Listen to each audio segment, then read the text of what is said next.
jirta ana malee kan biraa hin jirtu ta'ee dagatiin gubachuu jirtu sina soon fedha si wajjin taphachuu takkuma maatii tana bira dhaabbachuu akkaan hin danda'u yaada koo himachuu ansi malee kophaa hin qabu kammachuu amba gaafachurra baruuf haala kiyya kottu na dhiyaadhu anuma si wayyaa siif ta'uu gammachuun na wajjin jiraata ta'uu baannanuma situ murteeffata bakkaan deemu hunda na wajjumaan jirta akkuma gaatiitu na jalata deemta afaan kiyya sokku suma na dubbata waan hin arge hunda suma na fakkaata.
silala atis bekhalula dabartana birra dawtin iflala tatafcha fula singarla seta dubana lala ya banju khe duban bekhsla yam fichalisa ifti sikala isi safata tambira waji ana malental tu takalensi waji tafta bas khasena senan harka atulamba tu sirra hindalaga ibida balbalu irran tarkan fade shna sega janan sindi sundigarta late yero sandam sufta tafata oga sandifta hanjamaditu ni beta dubartin oromo hin abdulaftu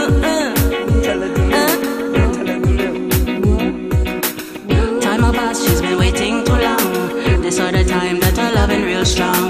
You pass her by like you don't have a clue. So she said I the lioness to inform you. No other man may she go along like that. So you better hear me now.